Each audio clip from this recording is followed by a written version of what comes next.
The dog froze. Eddie, a Belgian Malinois, trained to detect the scent of death, stood rigid behind the sofa in apartment 5A. His handler watched, breath held. Then the bark, sharp, certain, unmistakable. Something had died here. But that wasn't the strangest part. 10 days later, the same dog would alert again, this time inside a rental car, a vehicle that didn't exist until 24 days after the disappearance. Between those two moments, a refrigerator vanished. Not stolen, not broken, just gone. Removed from the apartment, hauled to a dump, and buried under tons of waste before investigators could examine it. When they finally tried to find it, the trail went cold. Authorities called it irrelevant. Investigator Gonçalo Amaral called it the key to everything. So what was inside that appliance? And why did powerful forces work so hard to make sure no one would ever know? Before we dive in, hit subscribe. You won't believe where this goes. Praia da Luz, a quiet fishing village on Portugal's southern coast where whitewashed villas cling to sun-baked cliffs. The kind of place where tourists come to forget the world, where the Atlantic breeze carries the scent of salt and grilled sardines, and the biggest concern is whether you'll make it to the beach before noon. May 2007. The Ocean Club Resort sat nestled in the heart of this sleepy town. Families from across Europe flocked here for affordable luxury tennis courts, swimming pools, and apartments with ocean views. It was safe. It was peaceful. Until it wasn't. Apartment 5A occupied the ground floor of a low-rise block, cream-colored walls, terracotta roof tiles, a small patio facing the street. Inside, the layout was simple. A living room, kitchenette, 2 bedrooms, and a bathroom. Nothing fancy. Just functional vacation housing. On the evening of May 3rd, a British family was staying there. The parents, both doctors, had left their 3 young children sleeping while they dined at a tapas restaurant 120 yards away. They checked on the kids every half hour, or so they claimed. At 10 p.m., the mother returned to the apartment and screamed. The youngest child, a 3-year-old girl with blonde hair and a distinctive mark in her right eye, was gone. The bedroom window stood open, the shutters raised. A pink blanket lay crumpled on the small bed. Within minutes, resort staff flooded the area. Guests joined the search. Flashlights swept through gardens and alleyways. Someone called the Polícia Judiciária, Portugal's criminal investigation unit. By midnight, the story had already begun to spread. By morning, it would consume the world. The official narrative was simple: abduction. A predator had slipped through that window, snatched a sleeping child, and vanished into the Portuguese night. The parents became instant celebrities, tragic figures plastered across every newspaper and television screen from London to Los Angeles. But not everyone bought it. Where are you watching from? Drop your location below. Gonçalo Amaral didn't believe in coincidences. A veteran detective with the Polícia Judiciária, he'd spent decades working cases in the Algarve region. He knew how criminals thought. He knew how evidence behaved. And from the moment he stepped into apartment 5A, something felt wrong. The window, for starters.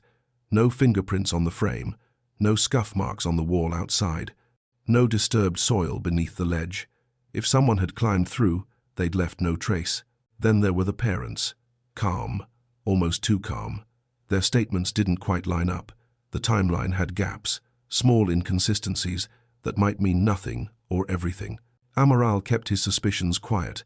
The media had already crowned the family as victims. Any suggestion otherwise would trigger a firestorm. So he did what good detectives do. He followed the evidence. And the evidence led him to a refrigerator. Praia da Luz, a quiet fishing village on Portugal's southern coast where whitewashed villas cling to sun-baked cliffs.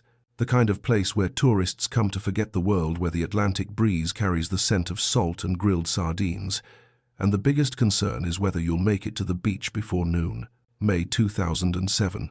The Ocean Club Resort sat nestled in the heart of this sleepy town. Families from across Europe flocked here for affordable luxury tennis courts, swimming pools, and apartments with ocean views. It was safe. It was peaceful. Until it wasn't. Apartment 5A occupied the ground floor of a low-rise block. Cream-colored walls, terracotta roof tiles, a small patio facing the street. Inside, the layout was simple. A living room, Kitchenette, 2 bedrooms, and a bathroom. Nothing fancy, just functional vacation housing. On the evening of May 3rd, a British family was staying there. The parents, both doctors, had left their 3 young children sleeping while they dined at a tapas restaurant 120 yards away. They checked on the kids every half hour, or so they claimed. At 10 p.m., the mother returned to the apartment and screamed. The youngest child, a 3-year-old girl with blonde hair and a distinctive mark in her right eye, was gone. The bedroom window stood open, the shutters raised. A pink blanket lay crumpled on the small bed. Within minutes, resort staff flooded the area. Guests joined the search. Flashlights swept through gardens and alleyways. Someone called the Polícia Judiciária, Portugal's criminal investigation unit. By midnight, the story had already begun to spread. By morning, it would consume the world. The official narrative was simple: abduction. A predator had slipped through that window, snatched a sleeping child, and vanished into the Portuguese night. The parents became instant celebrities. Tragic figures plastered across every newspaper and television screen, from London to Los Angeles. But not everyone bought it. Where are you watching from? Drop your location below. Gonçalo Amaral didn't believe in coincidences. A veteran detective with the Polícia Judiciária, he'd spent decades working cases in the Algarve region. He knew how criminals thought, he knew how evidence behaved, and from the moment he stepped into apartment 5A, something felt wrong. The window, for starters. No fingerprints on the frame, no scuff marks on the wall outside, no disturbed soil beneath the ledge. If someone had climbed through, they'd left no trace. Then there were the parents. Calm, almost too calm. Their statements didn't quite line up. The timeline had gaps, small inconsistencies that might mean nothing or everything. Amaral kept his suspicions quiet. The media had already crowned the family as victims. Any suggestion otherwise would trigger a firestorm. So he did what good detectives do. He followed the evidence, and the evidence led him to a refrigerator. The first 48 hours of any missing person case are critical. After that, the trail goes cold. Witnesses forget details. Evidence degrades. Hope fades. In Praia da Luz, those 48 hours were a circus. Within an hour of the alarm being raised, local police arrived at the Ocean Club. They weren't prepared for this. Missing tourists? Sure. But a suspected child abduction? That was rare. Almost unheard of in this part of Portugal. The Guarda Nacional Republicana, Portugal's gendarmerie, deployed officers to search the immediate area. They combed through gardens, checked parked cars, knocked on doors. Resort staff organized search parties. Guests who'd been enjoying their vacations suddenly found themselves walking through scrubland with flashlights, calling out a name that would soon become known worldwide. But the apartment itself? That's where things got messy. Crime scene protocol demands isolation. Lock it down. Preserve every surface. Document everything before anyone touches anything. That didn't happen here. By the time investigators arrived, dozens of people had already trampled through apartment 5A. Family members, friends, resort employees, police officers, each person contaminating potential evidence with every step. The parents' friends had been particularly active. They'd searched the apartment multiple times, moving furniture, opening closets, touching doorknobs and light switches. One of them, a doctor traveling with the family, had even checked behind the sofa, lifting cushions and peering into corners. Why behind the sofa? Amaral would wonder about that later. The British consulate got involved almost immediately. By dawn on May 4th, British officials were making calls. The case was escalating fast, not because of evidence, but because of pressure.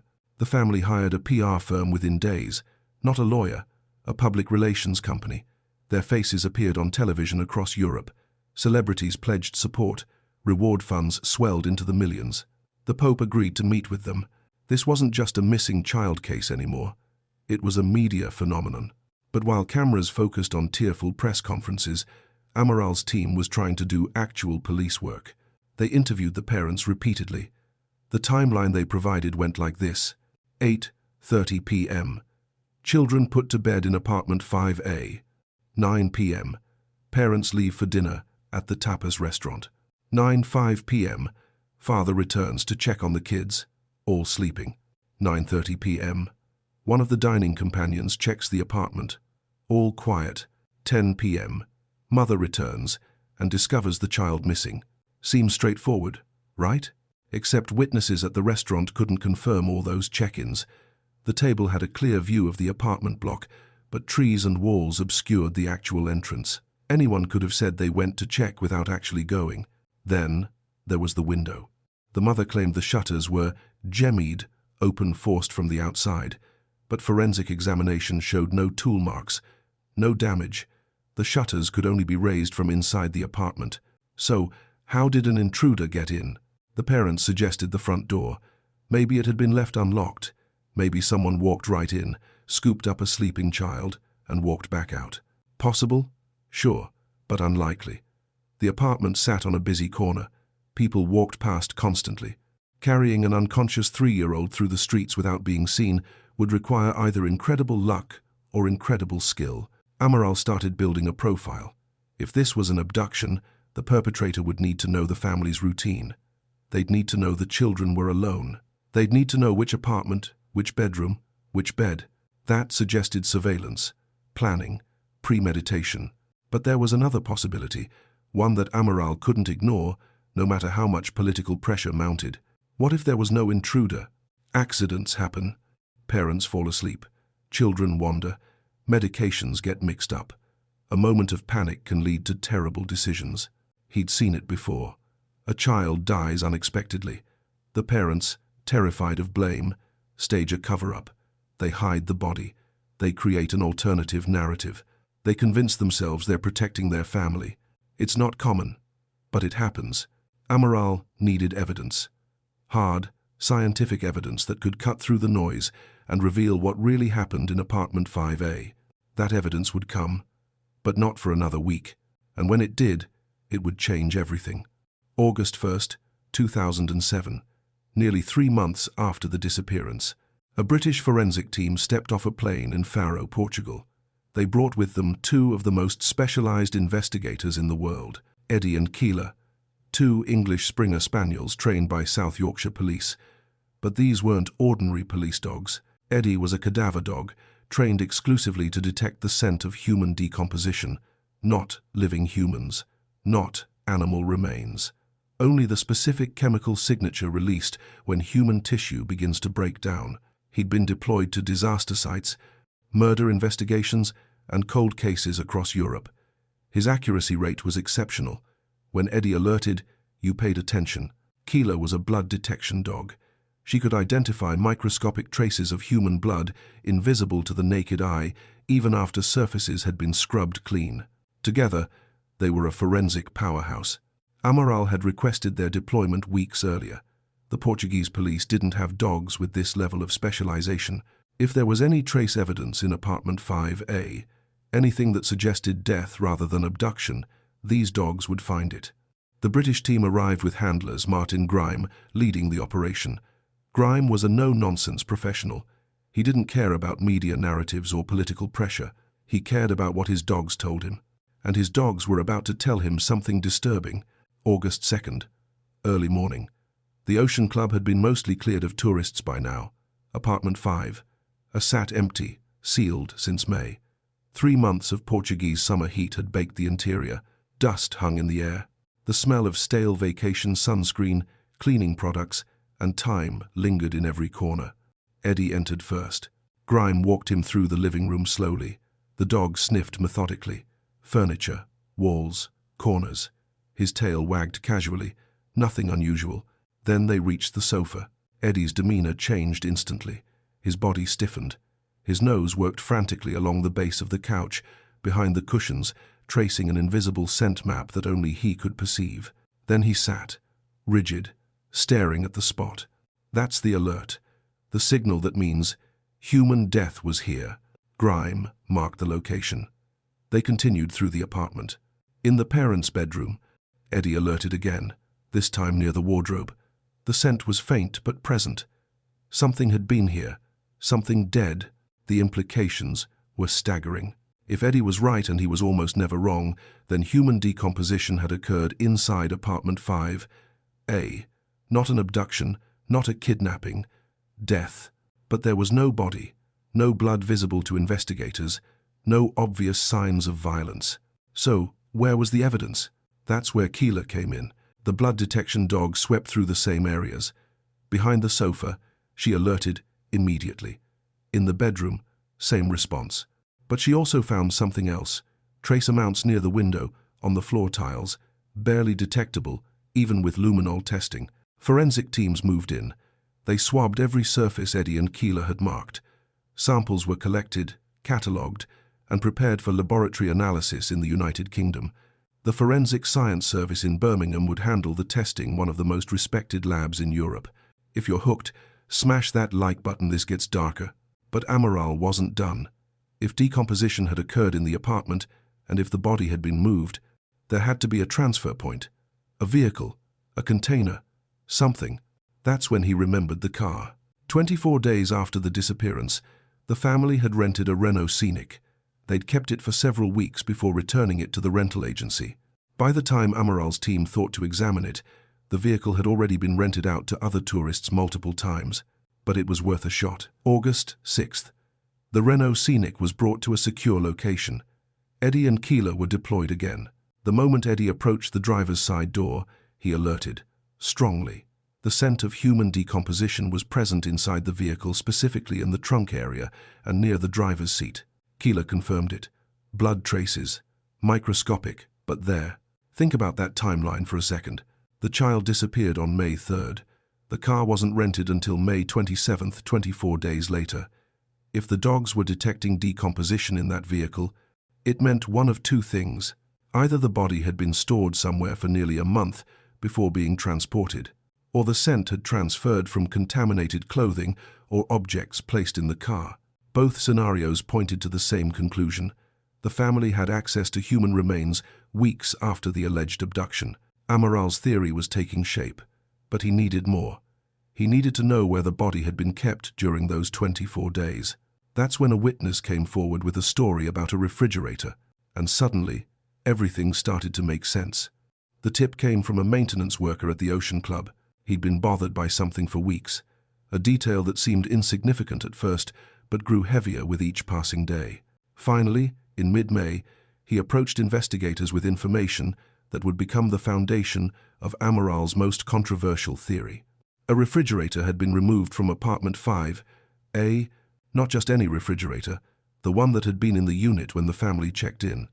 A standard-issue appliance provided by the resort, white, medium-sized, nothing special, the kind you'd find in 1,000 vacation rentals across Portugal. But sometime between May 3rd and May 15th, it disappeared. The maintenance worker remembered it clearly because he'd been asked to help move it, not by police, not by resort management, conducting an official evidence sweep, by someone connected to the family's support team. The explanation given was simple. The appliance was malfunctioning. It needed to be replaced. Standard maintenance procedure. Except there was no work order, no documentation, no record in the resort's maintenance logs that the refrigerator had ever been reported as broken. It had simply been removed, loaded onto a truck, and hauled away. When Amaral heard this, every instinct in his body fired at once. A refrigerator, missing from the apartment where cadaver dogs would later detect decomposition, removed during the critical window when a body would need to be concealed. The theory crystallized immediately. If a child had died in apartment 5, whether by accident or otherwise, the parents would have faced an impossible problem. They couldn't leave the body in the open.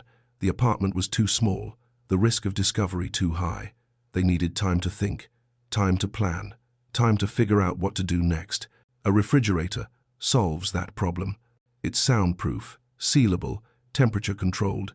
It would slow decomposition significantly, buying precious hours or even days. And it's innocuous, just another appliance in a vacation rental. No one would think twice about it, until it needed to be moved. Amaral's team immediately began tracing the refrigerator's path. Where had it been taken? Who authorized the removal? Most importantly, where was it now? The trail led to a municipal dump on the outskirts of Praia da Luz, a sprawling waste facility where the town's garbage was collected, sorted, and buried. Investigators arrived on May 16th, armed with photographs and descriptions of the appliance. They were too late. The refrigerator had been there. Dump workers confirmed it. They remembered the unit because it had arrived outside normal collection schedules, dropped off by a private vehicle rather than a municipal truck. But by the time police came looking, it had already been buried, crushed under tons of refuse, organic waste, and construction debris. The dump processed hundreds of tons of material daily. Locating a single appliance in that chaos would be like finding a specific grain of sand on a beach. Amaral requested excavation. He wanted that refrigerator found and forensically examined. If it had been used to store remains, there would be evidence: blood, tissue, DNA, the kind of evidence that couldn't be explained away. His request was denied. The official reason? Cost and logistics. Excavating a municipal dump would require heavy machinery, environmental permits, and weeks of labor. The likelihood of finding the specific appliance was minimal. Resources were better spent elsewhere. But Amaral suspected another reason. Political pressure was mounting. The British government had made it clear they wanted the abduction narrative maintained. The family had powerful allies, celebrities, politicians, even members of the royal circle had expressed support. Digging up a refrigerator to test a theory that implicated the parents? That was a diplomatic nightmare no one wanted to touch. So the refrigerator stayed buried, and with it, potentially the most critical piece of evidence in the entire investigation. But Amaral wasn't ready to let it go. He interviewed the dump workers extensively. What condition was the refrigerator in when it arrived? Had it been cleaned? Were there any unusual smells? One worker remembered something. The appliance had been sealed with duct tape, not around the door inside, around the shelving units, like someone had tried to secure or contain something. Another worker mentioned a smell, faint but unpleasant, not rotting food, something else, something chemical, like cleaning products mixed with something organic. These were second-hand observations, not admissible in court, but they fit the pattern. What time is it where you are? Let me know in the comments. Amaral constructed a timeline based on the evidence. May 3rd, late evening. Something happens in apartment 5A. A child dies. The parents panic. May 3rd, 4th, overnight. The body is concealed in the refrigerator while they formulate a plan. May 4th, 12th. The body remains in the refrigerator while the media circus explodes. The apartment is searched multiple times, but no one thinks to check inside a sealed appliance. May 12th, 15th. The refrigerator is removed under the guise of maintenance and disposed of at the dump. May 27th. The family rents a car. By now, the body has been moved from the refrigerator to a secondary location, possibly a temporary grave or concealed site. Late May, early June. The body is transported in the rental car to a final disposal location. This explains why cadaver dogs alert in the vehicle weeks later. It was a theory, circumstantial, built on witness statements, dog alerts, and suspicious behavior. But it explained everything. The cadaver scent in the apartment, the missing refrigerator, the rental car alerts, the 24-day gap, the lack of abduction evidence. It explained why there were no witnesses to a kidnapping, why no forensic evidence of a break-in existed, why the parents' statements had inconsistencies. It explained the one question no one else seemed willing to ask. If this was an abduction, where was the proof? Amaral knew he was onto something, but he also knew he was running out of time. The political machinery was turning against him. The media had already decided the narrative, and powerful people wanted this theory buried as deeply as that refrigerator. He needed the forensic results from the UK lab. If the DNA samples from the apartment and car came back positive, it would validate everything. So he waited. And while he waited, the cover-up began. 24 days. That's the gap that haunted Amaral.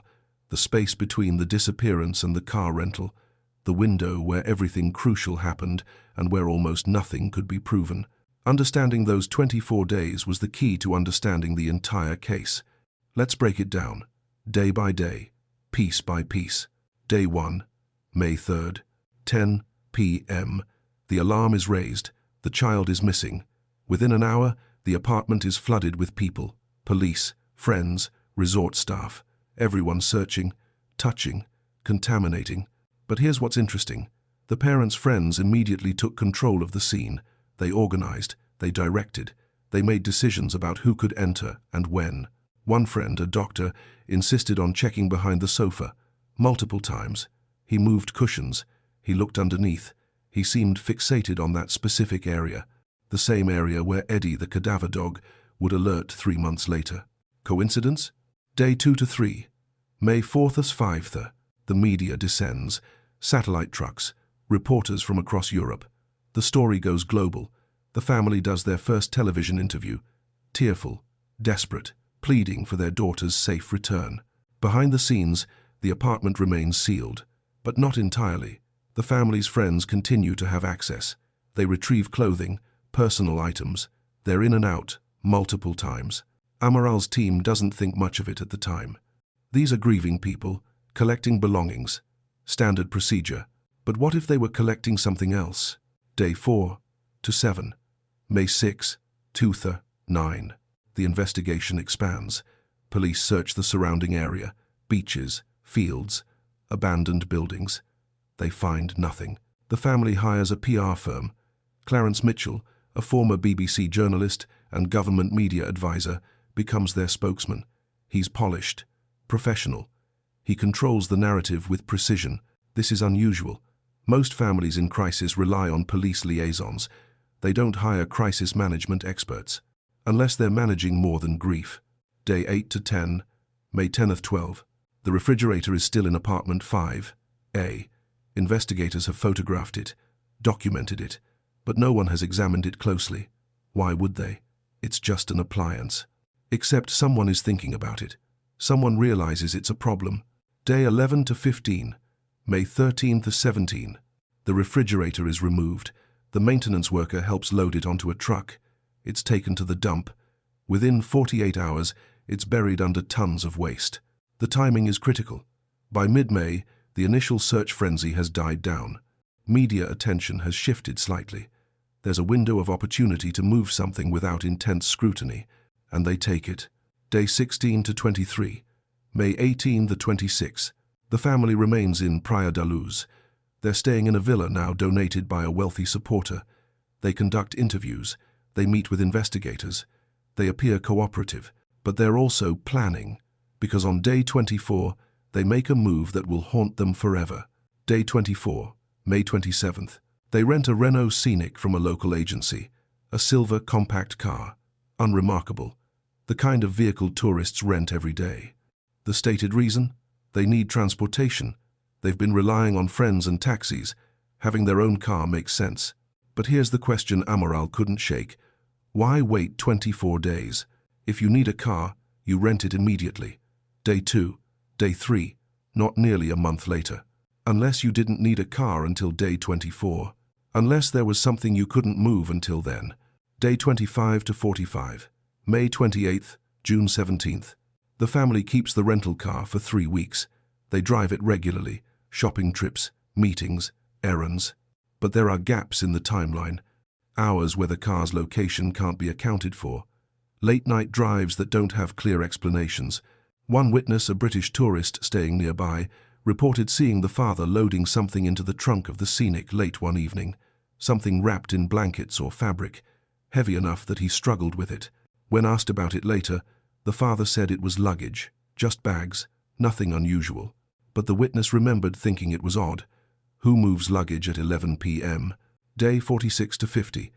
June 18th, 22, ND. The car is returned to the rental agency. It's been deep cleaned. The interior smells strongly of cleaning products. The trunk has been scrubbed. The rental agent noted it in the log. Vehicle returned in unusually clean condition. Most tourists return cars dirty. Sand, food wrappers, stains. That's normal. A car returned spotless? That raises questions. But at the time, no one was asking those questions. The car was rented out again, and again, and again. By the time Amaral thought to examine it, 5 different families had used it. But the dogs still found something. Here's what the timeline tells us. If the cadaver scent was in the apartment on day 1, and the refrigerator was removed on day 12, and the car wasn't rented until day 24, where was the body between day 12 and day 24? Amaral had a theory. Somewhere near Praia da Luz, within driving distance, there was a temporary burial site, a location where remains could be hidden for 2 weeks while the media attention cooled and logistics could be arranged. Then, on day 24, The car was rented. The remains were exhumed, transported, and disposed of in a final location. That would explain the cadaver scent in the trunk. It would explain the deep cleaning. It would explain why the dogs alerted so strongly despite the car being used by multiple people afterward. Decomposition scent doesn't just disappear. It penetrates fabric. It seeps into metal and plastic. Even after cleaning, trained dogs can detect it. Eddie and Keela detected it. But proving it? That required forensic confirmation. The samples from the apartment and car were sitting in a lab in Birmingham. DNA analysis takes time, weeks, sometimes months. Amaral waited for those results, like a man waiting for a verdict. Because if the DNA matched the missing child, the case would explode. The abduction narrative would collapse. The investigation would shift entirely. But if the results were inconclusive or worse, if they were suppressed, then the 24-day timeline would remain just a theory. A disturbing, logical, evidence-based theory. But still just a theory. And theories don't hold up in court. They don't survive political pressure. They don't overcome media spin and celebrity support. Amaral needed hard evidence. What he got instead was a nightmare. September 2007, 4 months after the disappearance. The results came back from the Forensic Science Service in Birmingham. Amaral opened the report with the kind of anticipation that defines a detective's career. This was it, the moment that would either validate everything or send him back to square one. What he found was both promising and maddeningly incomplete. The DNA analysis identified 15 markers, genetic indicators, used to build a profile. In forensic science, a full match requires at least 10 matching markers to be considered reliable evidence. The samples from apartment 5, specifically from behind the sofa where Eddie had alerted, showed a partial match. Several markers, consistent with the missing child's DNA profile. The samples from the Renault Scenic were even more intriguing. The genetic material recovered from the trunk area showed 15 out of 19 markers that could belong to the missing child. 15 out of 19. That's not a full match, but it's not nothing either. Here's where it gets complicated. The lab report included a critical caveat. The samples were degraded, contaminated by environmental factors, cleaning products, and the sheer passage of time. The DNA was described as low copy number, meaning there was so little genetic material that results could be unreliable. In scientific terms, the findings were inconclusive. But inconclusive doesn't mean negative. It means the evidence suggests something, but not strongly enough to be definitive in court. For Amaral, this was both validation and frustration. The DNA didn't prove the child had died in the apartment, but it strongly suggested her biological material, blood, tissue, or bodily fluids, had been present in locations where it shouldn't have been. Behind the sofa, in a car rented 24 days after she disappeared. How do you explain that if she was abducted? Subscribe if you want the full truth, we're just getting started. The blood evidence was similarly complex. Keela had alerted to microscopic blood traces in the apartment and the vehicle. Forensic testing confirmed the presence of blood, but again, the samples were too degraded to provide a conclusive DNA match. What the tests did confirm was that the blood was human, not animal, not a false positive. Human blood, in the exact locations the dogs had indicated. The question wasn't whether blood was there. The question was whose blood and how it got there. The family's explanation was simple. The child had minor accidents during the vacation, a scraped knee, a nosebleed, normal childhood injuries that could account for trace blood in the apartment. Plausible? Sure. But that doesn't explain the car. The vehicle rented weeks after the disappearance. A car the child, if she'd been abducted, never set foot in. The defense argued cross-contamination. Maybe the parents had touched something with the child's blood on it, then transferred it to the car. Maybe it was residue from clothing or personal items. Possible, but unlikely. Cross-contamination typically involves tiny, almost undetectable amounts. The dogs had alerted, strongly indicating a significant presence, not just trace transfer. Then there was the cadaver scent. This is where the evidence becomes truly damning. Eddie wasn't trained to detect blood. He wasn't trained to detect living humans. He was trained exclusively to detect human decomposition, the specific chemical compounds released when a body begins to break down. Cadaverine, putrescine, organic acids. the unmistakable signature of death. Eddie alerted in apartment 5A, behind the sofa. In the bedroom, he alerted in the Renault Scenic. In the trunk, near the driver's seat. His track record was impeccable. Hundreds of deployments, countless cases. When Eddie said death was present, he was almost never wrong. So, how do you explain cadaver scent in locations connected to a child who was supposedly abducted alive? The family's defense team brought in experts who questioned the reliability of cadaver dogs. They argued that the dogs could be influenced by handler bias, that the handlers, knowing the case details, might unconsciously cue the dogs to alert. But Martin Grime, Eddie's handler, was adamant. His dogs were tested regularly. They worked blind, meaning they were deployed without being told what they were looking for or where. Eddie's alerts were spontaneous and consistent. Other experts pointed out that cadaver scent can linger for years. If someone had died in apartment 5A before the family arrived a previous guest, perhaps the scent could still be present. Amaral checked. No deaths had been reported in that apartment. Ever. The Ocean Club had records going back years. No one had died in Unit 5A. So, where did the scent come from? The only logical explanation was the one no one wanted to say out loud. A body had been in that apartment, recently, and it had been there long enough for decomposition to begin. Refrigeration slows decomposition, but it doesn't stop it. Even in cold storage, chemical breakdown occurs, slowly, subtly, but enough to leave a scent signature that a trained dog could detect. If the child's body had been stored in the refrigerator for even a few days, it would explain everything. The cadaver scent in the apartment, the alerts behind the sofa where the refrigerator had been positioned, the scent in the car where the body was later transported, it all fit. But it all fits isn't evidence, it's theory, and theories don't convict. The forensic report concluded with a recommendation. Further testing was needed. More samples, better preservation, advanced techniques that might extract clearer DNA profiles. But those tests never happened, because by the time the report was finalized, the political machinery had already decided the case's fate. The British government issued a statement supporting the family. They called the investigation flawed and biased. They demanded that Portuguese authorities shift focus back to the abduction theory. The Portuguese Attorney General, under immense diplomatic pressure, began reviewing Amaral's work, not to support it, to dismantle it. And Amaral? He was about to become the most controversial figure in European law enforcement, not because he was wrong, but because he was right. September 7th, 2007. Gonçalo Amaral was removed from the case. No warning, no formal hearing, just a quiet directive from superiors telling him to step aside. The official reason? He'd made inappropriate comments to the media, suggesting the investigation wasn't being conducted properly.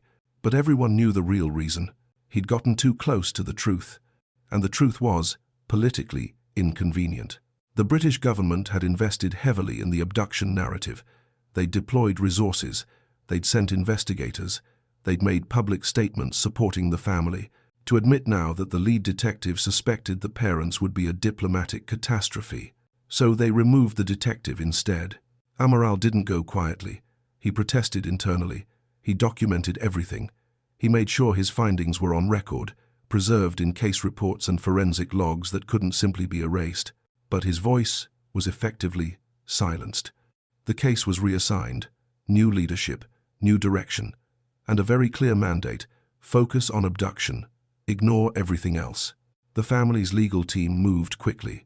They hired some of the most expensive lawyers in Europe, specialists in defamation, media law, and international litigation. Their strategy was aggressive: attack anyone who questioned the abduction narrative. Journalists who wrote skeptical articles received legal threats. Newspapers were sued. Television programs were forced to issue retractions. And Amaral? He became their primary target.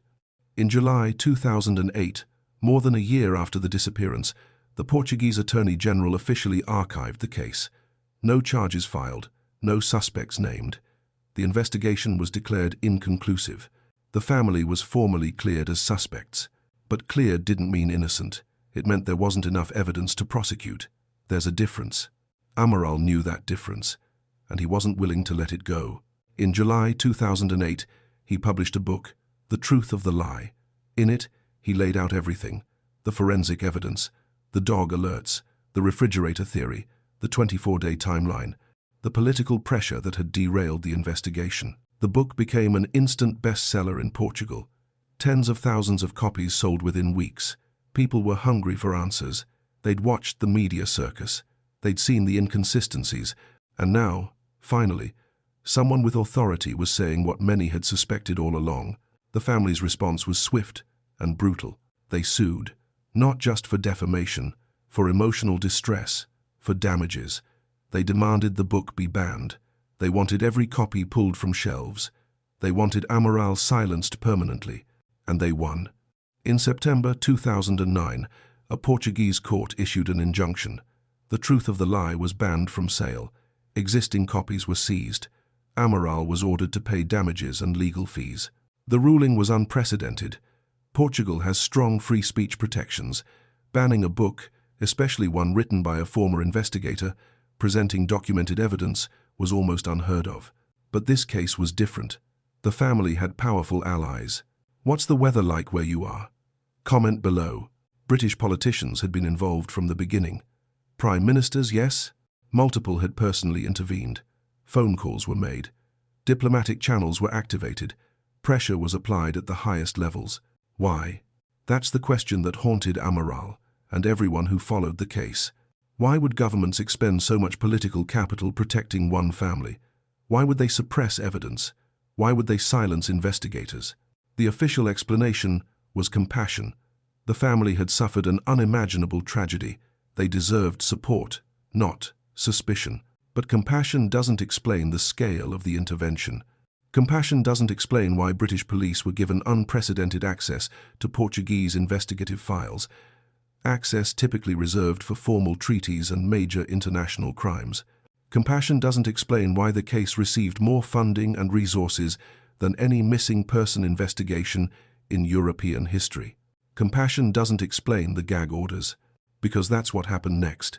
Portuguese police officers involved in the investigation were forbidden from speaking publicly about the case. Formal gag orders, legally binding. Violation could result in termination and criminal charges. Amaral was specifically targeted. He couldn't give interviews. He couldn't discuss evidence. He couldn't even defend himself publicly against the accusations being thrown at him. He was painted as a rogue detective, obsessed, biased, incompetent.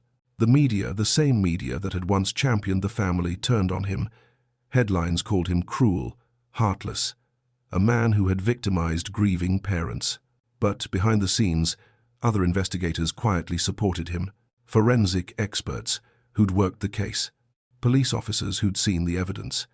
Even some British officials off the record anonymously admitted that Amaral's theory was credible, but none of them could say so publicly. The cover-up wasn't just about protecting the family. It was about protecting institutions, governments, reputations. If Amaral was right, if the child had died in the apartment and the parents had concealed it, then everyone who'd supported them looked complicit. Politicians who'd met with them, celebrities who'd donated to their fund, media outlets that had championed their cause. The fallout would be catastrophic. So the easier path was to bury the truth, silence the detective, ban the book, control the narrative. And it worked. For a while. Amaral fought back through the courts. He appealed the book ban. He challenged the defamation ruling.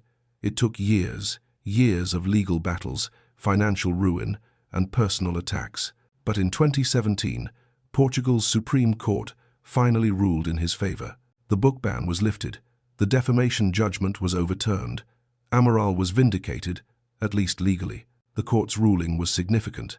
It acknowledged that Amaral had been acting within his rights as an investigator, that his conclusions were based on evidence, that suppressing his work had been unjust. But by then, the damage was done. The case was cold, the evidence was old, the political will to reopen the investigation had evaporated. The family had moved on. They'd rebuilt their lives. They'd become advocates for missing children. They'd maintained their innocence and their public image. And the world had mostly forgotten about the refrigerator. But Amaral hadn't. In interviews after his legal victory, he remained firm. The evidence pointed to one conclusion. A child had died in apartment 5A. The body had been concealed. and powerful forces had worked to ensure that truth never saw daylight. He didn't have proof beyond doubt. He admitted that. The forensic evidence was inconclusive. The witnesses were circumstantial. The timeline was theory. But he had something else. He had the questions no one could answer. Why was the refrigerator removed and destroyed? Why did cadaver dogs alert in the apartment and the car? Why was the car rented 24 days after the disappearance? Why did the DNA evidence, however degraded, match the missing child? Why did the British government intervene so aggressively? Why were investigators silenced?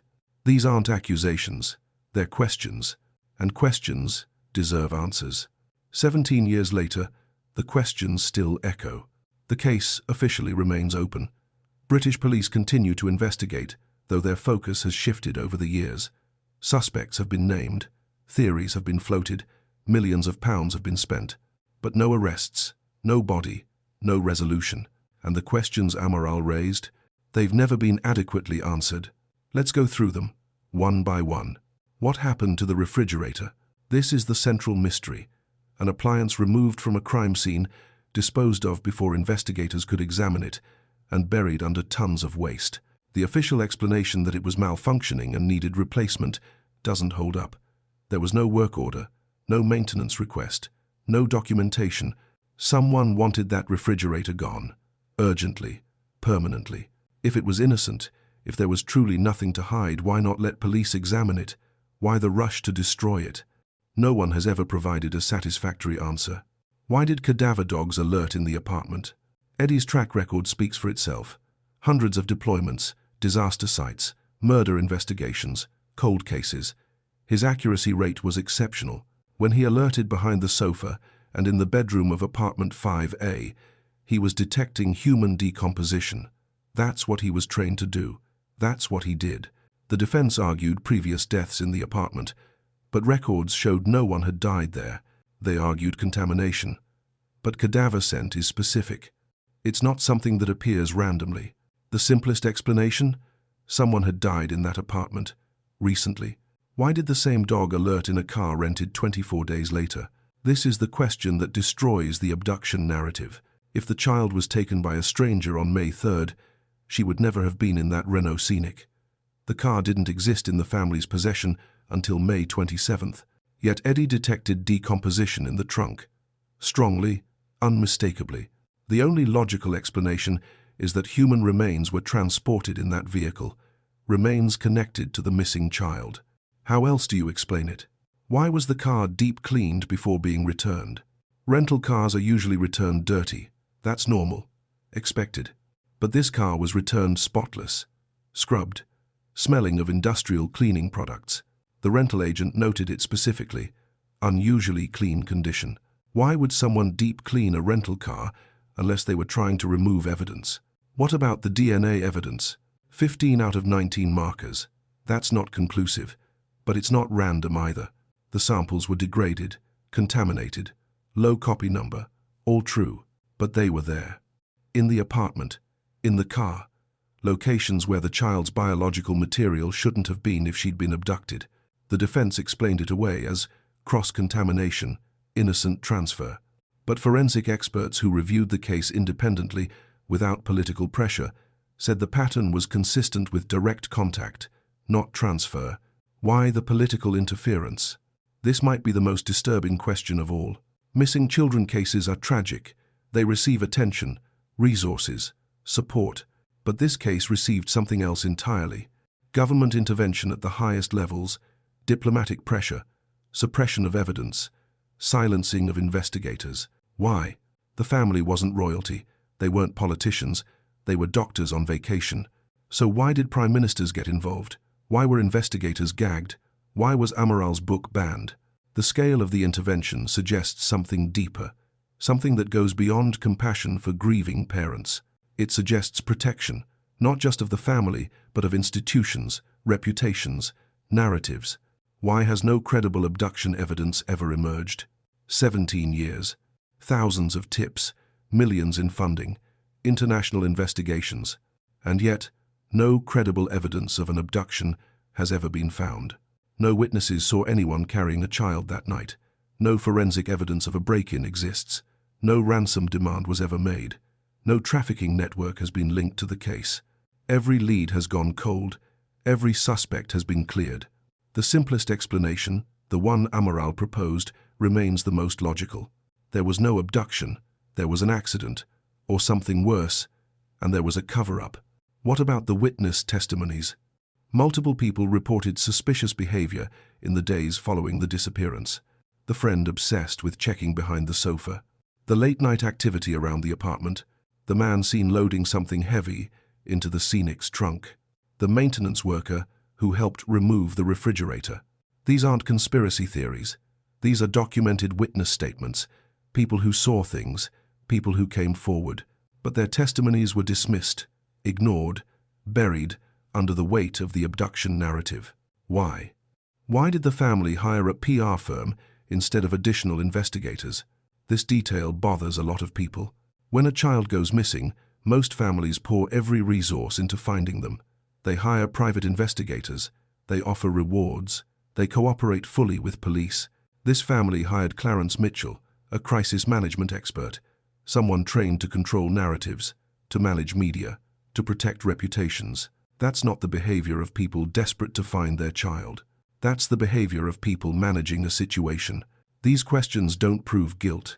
They don't convict anyone, but they create doubt. Reasonable, evidence-based doubt. And doubt is corrosive. It eats away at official narratives. It exposes cracks in carefully constructed stories. Amaral's theory wasn't perfect. He admitted that. There were gaps, assumptions, pieces that didn't quite fit. But it explained more than any other theory. It accounted for the forensic evidence. It made sense of the timeline. It answered the questions that the abduction narrative couldn't. And for that, he was destroyed. His career ended. His reputation shattered. His finances ruined by legal battles. But he never recanted. He never backed down. Because he believed, still believes, that the truth matters. Even when it's inconvenient. Even when it's politically dangerous. Even when powerful people want it buried. The truth matters. And somewhere, buried under years of spin and suppression and silence, the truth about apartment 5A is waiting. Maybe it's in a landfill in Portugal, crushed under tons of waste. Maybe it's in sealed files that will never be released. Maybe it's in the memories of people who know but will never speak. Or maybe, just maybe, it's in the questions we keep asking. Because as long as we're asking, the case isn't closed. As long as we're questioning, the truth isn't buried. And as long as investigators like Gonçalo Amaral refuse to be silenced, there's still hope. Hope that one day, the world will know what really happened in apartment 5A. Hope that justice delayed, denied, but not destroyed will finally be served. So where does that leave us? 17 years after a child vanished from a vacation apartment in Portugal, we're left with more questions than answers. A case that should have been straightforward became one of the most controversial investigations in modern history.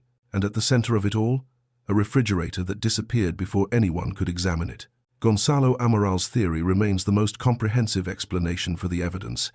It accounts for the cadaver dog alerts. It explains the 24-day gap.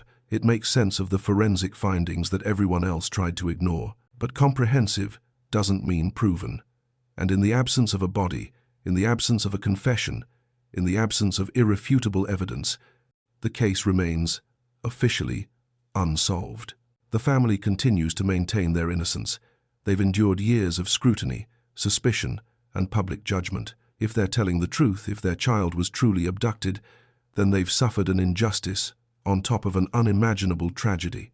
But if Amaral is right, then the world has been deceived on a massive scale. Governments complicit, media manipulated, justice denied. The truth is somewhere in that apartment, in that refrigerator, in that rental car. It's in the forensic samples that were too degraded to be conclusive, in the witness statements that were dismissed, in the timeline that doesn't quite add up.